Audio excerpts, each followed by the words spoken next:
June 10th, 1990. A routine British Airways flight departs from Birmingham, England, heading toward the sunny beaches of Málaga, Spain. There are 81 passengers on board. Nothing seems unusual.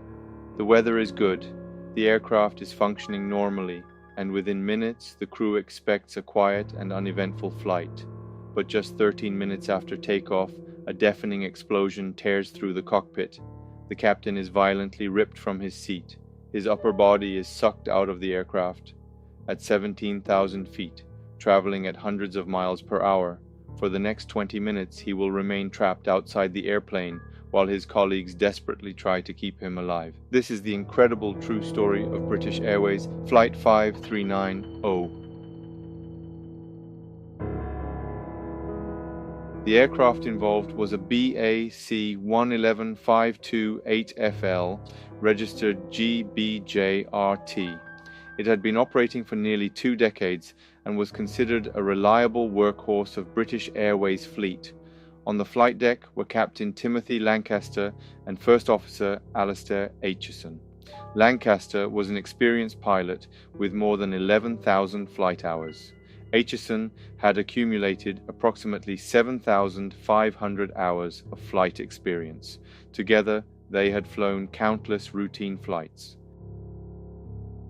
At approximately 8:20 in the morning, Flight 5390 departed Birmingham Airport.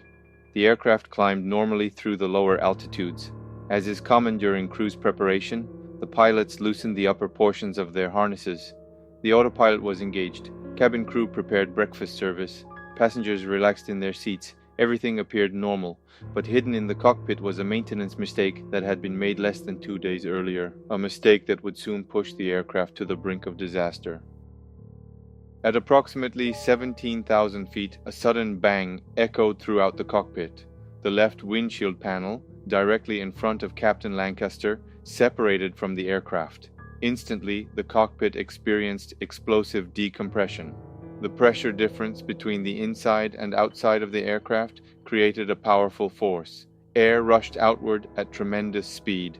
Captain Lancaster was thrown forward. His upper body was sucked through the opening where the windshield had been moments earlier. Only his legs remained inside the aircraft.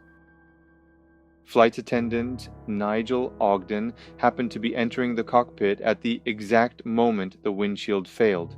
He immediately saw the captain disappearing through the opening.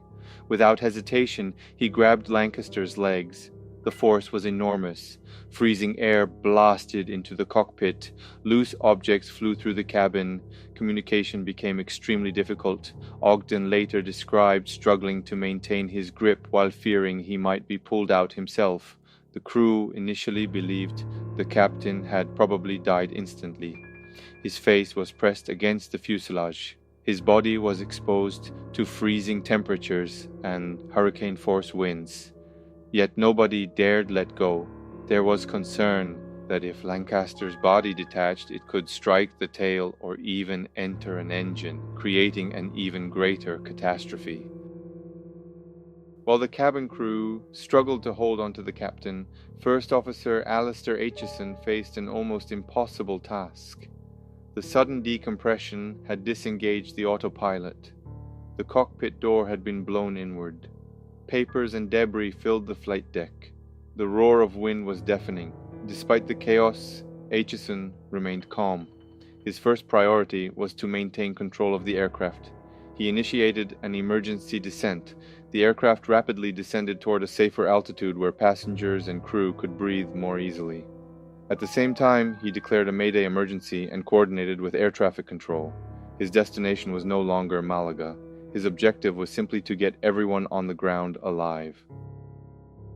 At approximately 8:55 a.m., Flight 5390 landed safely at Southampton Airport. Emergency services rushed to the aircraft. Captain Lancaster was finally pulled back inside.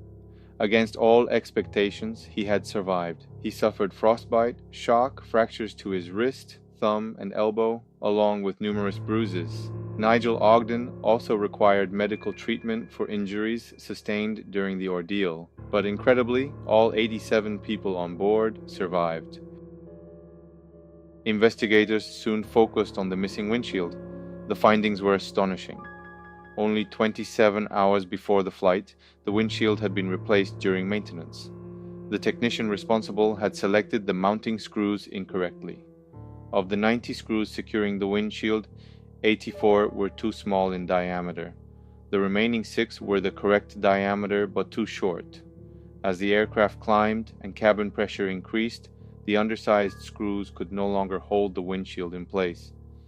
The investigation concluded that the accident was not caused by a design flaw or mechanical failure.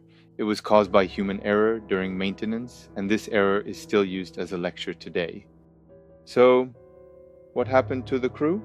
Captain Timothy Lancaster made an extraordinary recovery. Just a few months after the accident, he returned to flying. He continued his aviation career for many years before retiring.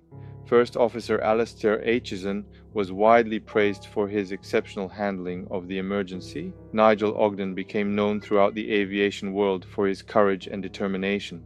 Thank you for watching, and don't forget to subscribe for the new aviation videos.